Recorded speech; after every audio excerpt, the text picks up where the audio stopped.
حضرت خواجہ شرف الدین ابو علی شاہ قلندر رحمۃ اللہ تعالی علیہ آپ بر صغیر پاک و ہند کے ناموں اور اولیاء کرام میں مانے جاتے ہیں۔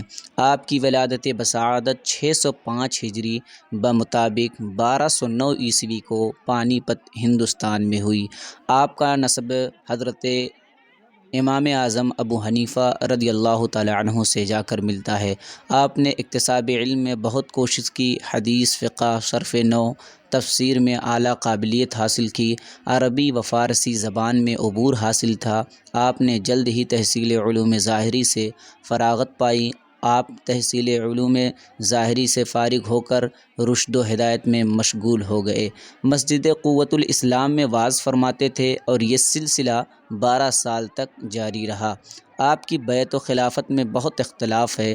بعض کا خیال ہے کہ آپ مرید و خلیفہ قطب الاقطاب حضرت خواجہ قطب الدین بختیار کاکی رحمۃ اللہ تعالی علیہ کے تھے، لیکن حقیقت یہ ہے کہ آپ مولا علی کرم اللہ وجہ الکریم سے نسبت تھی آپ کو، اور آپ مولا علی کے ہاتھ پر بیعت ہوئے اور وہی آپ کے پیر و مرشد ہیں۔ نیز آپ کی باطنی تربیت حضرت خواجہ قطب الدین بختیار کاکی رحمۃ اللہ تعالی علیہ نے فرمائی۔ اعلیٰ حضرت امام اہل سنت امام احمد رضا خان فاضل بریلوی علیہ الرحمۃ الرضوان فرماتے ہیں، حقیقی مجذوب کی علامت یہ ہے کہ حالت جزم میں بھی شریعت مصطفیٰ صلی اللہ تعالی علیہ وسلم کی مخالفت نہیں کرے گا اور شریعت مصطفیٰ کا مقابلہ نہ کرے گا۔ حضرت خواجہ ابو علی شاہ قلندر رحمۃ اللہ تعالی علیہ پانی پتی کا ارشاد گرامی ہے کہ مجذوب کی پہچان درود شریف سے بھی ہوتی ہے۔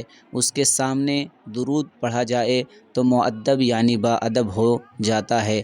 آپ ابو علی شاہ قلندر رحمۃ اللہ تعالی علیہ نے 30 سال تک سخت سے سخت مجاہدے کیے، ہر وقت عبادت الہی میں مشغول رہتے تھے۔ آپ پر جذب الہی اس درجہ غالب تھا کہ آپ کو اپنی خبر نہیں تھی۔ قلندرانہ روش اور مجذوب ہونے کے باوجود آپ شریعت کا بہت احترام کرتے تھے۔ ایک مرتبہ ایسا ہوا کہ آپ کی مونچھوں کے بال بڑھ گئے، کسی کی ہمت نہ تھی کہ آپ سے کہتا کہ مونچھوں کے بال کٹوا دیں۔ آخر کار مولانا ضیاء الدین سنامی رحمۃ اللہ تعالی علیہ سے رہا نہیں گیا۔ حضرت مولانا ضیاء الدین رحمۃ اللہ تعالی علیہ نے اس کو خلاف شرع سمجھ کر آپ کی داڑھی پکڑی اور قینچی ہاتھ میں لے کر آپ کے مونچھوں کے بال کاٹ دیے۔ آپ نے کوئی اعتراض نہیں کیا۔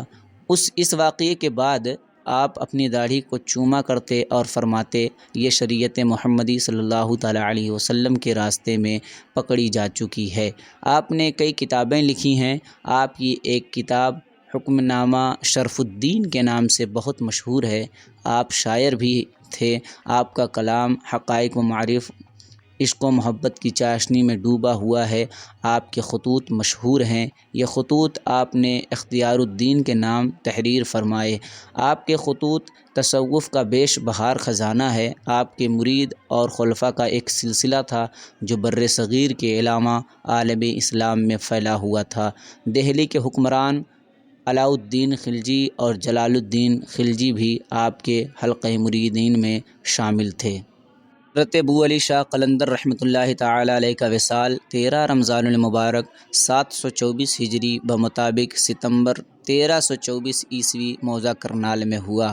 وصال جب ہوا تو آپ شغل ہوائی میں ایک درخت کی شاخ پکڑے ہوئے منہ بجانب آسمان کیے بصورت تصویر کھڑے تھے، یعنی تصویر کی طرح آپ آسمان کی طرف دیکھ رہے تھے۔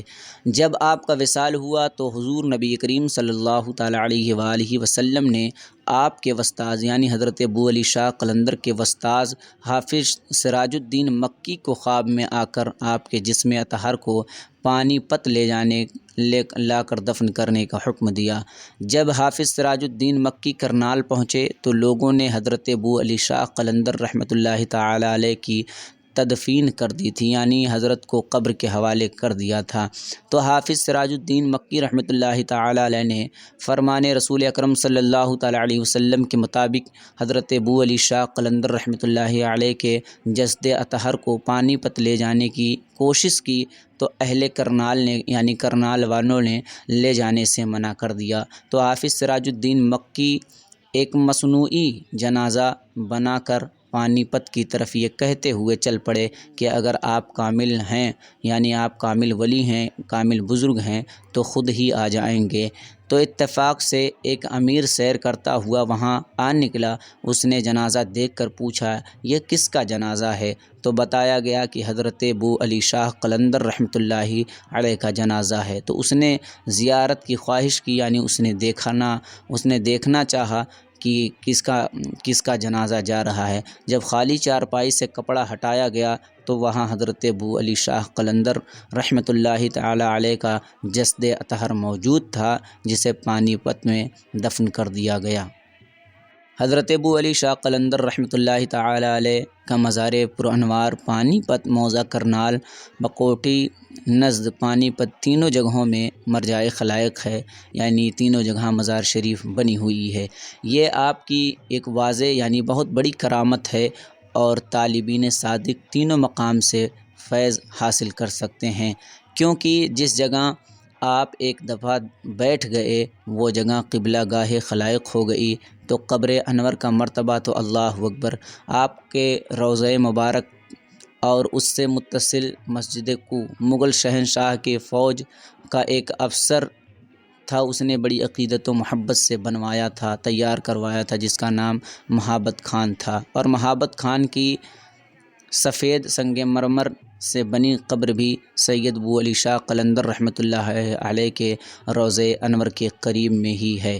پانی پت کی مشہور شخصیات جیسے ابراہیم لودھی، جو لودھی خاندان کا آخری چشم و چراغ تھا، جسے پانی پت کی پہلی جنگ میں ظہیر الدین محمد بابر نے ہرا کر ہندوستان میں مغلیہ سلطنت کی بنیاد رکھی، اور حضرت مولانا خواجہ الطاف حسین حالی کی قبر بھی حضرت ابو علی شاہ قلندر رحمۃ اللہ تعالی علیہ کے مزار کے بالکل سامنے موجود ہے، زیادہ دور نہیں ہے۔ حضرت خواجہ ابو علی شاہ قلندر رحمۃ اللہ تعالی علیہ کی نیاز گوشت کی یخنی، دہی کی لسی اور پتلی روٹی ہے۔ جس قدر ہو سکے احتیاط سے تیار کریں، تیار کرتے وقت حتی الامکان اتنا کوشش کریں کہ باوضو رہیں، درود اور سلام سے لبوں کو زینت دیں، یعنی پڑھتے رہیں، اور نیاز شریف تیار کر کے فاتحہ شریف پڑھ کر حضرت خواجہ ابو علی شاہ قلندر رحمۃ اللہ تعالی علیہ کے روح کو نظر کریں۔ انشاءاللہ العزیز حضرت ابو علی شاہ قلندر رحمۃ اللہ تعالی علیہ کے صدقے توسل سے آپ کی ساری مرادیں پوری ہوں گی۔ اس وقت آپ دیکھ رہے ہیں یہاں پر تالا لگا ہوا ہے گیٹ پر، اسی طرح تالا لگائے جاتے ہیں، جس کی منتیں ہوتی ہیں یہاں اس طریقے سے لگا کر لٹکا دیتے ہیں، تو جس کی منت پوری ہو جاتی ہے وہ یہاں پر کھول دیا جاتا ہے۔ تالا بہت سارے، پورے دروازے پر تالا لگا ہوا، ہم نے آپ کو دکھایا بھی۔ یہاں پر یہ باہر کا منظر ہے اور بہت بھیڑ ہے، جس کی وجہ سے ہم آپ کو صحیح سے زیارت نہیں کروا پا رہے ہیں، لیکن آپ خود زیارت کر سکتے ہیں۔ کتنا خوبصورت منظر ہے حضرت ابو علی شاہ قلندر پانی پتی رحمۃ اللہ تعالی علیہ کا۔ یہ یہاں پر اگربتی وغیرہ سلگائی جاتی ہے، اور یہاں پر جو اولیاء کرام پانی پت کے ہیں ان کے عرسوں کی تاریخ یہاں پر لکھی ہوئی ہے، دیکھ سکتے ہیں۔ سب سے پہلے حضرت شاہ شرف الدین ابو علی شاہ قلندر رحمۃ اللہ علیہ نعمانی کا دیکھ سکتے ہیں، 11 رمضان ایک روزہ ہوتا ہے۔ اس کے بعد حضرت خواجہ حافظ شمس الدین کا نام وہاں دکھائی دے رہا ہے، جس کی زیارت کروا چکے ہیں آپ کو ہم۔ تو یہاں سے لوگ خاک وغیرہ لیتے ہیں اور لے کر جاتے ہیں، کھاتے ہیں اور فیض حاصل کرتے ہیں۔ ہم آپ کو قریب سے دکھاتے ہیں کہ یہ اولیاء کرام پانی پت کے عرسوں کی تاریخ، جیسا کہ دیکھ سکتے ہیں، ایک سے ایک بزرگان دین یہاں آرام فرما ہے پانی پت کی سرزمین پر۔ یہ حضرت خواجہ مولانا الطاف حسین حالی جو بہت بڑے شاعر گزرے ہیں، ان کا مزار مقدس یہاں پانی پت حضرت ابو علی شاہ قلندر رحمۃ اللہ تعالی علیہ کے مزار پرانوار کے بالکل سامنے، یعنی گیٹ سے جب آپ داخل ہوں گے تو آپ کو بائیں طرف یعنی بائیں ہاتھ پہ حضرت خواجہ مولانا الطاف حسین حالی کا مزار مقدس نظر آئے گا۔ آپ یہیں سے دیکھ سکتے ہیں۔ میں اس وقت حضرت خواجہ الطاف حسین حالی کے دالان سے سیدھا زوم کر کے آپ کو مزار حضرت ابو علی شاہ قلندر رحمۃ اللہ علیہ کی زیارت کروا رہا ہوں۔ ملتے ہیں کسی اگلے بلاگ میں، تب تک کے لیے اللہ حافظ۔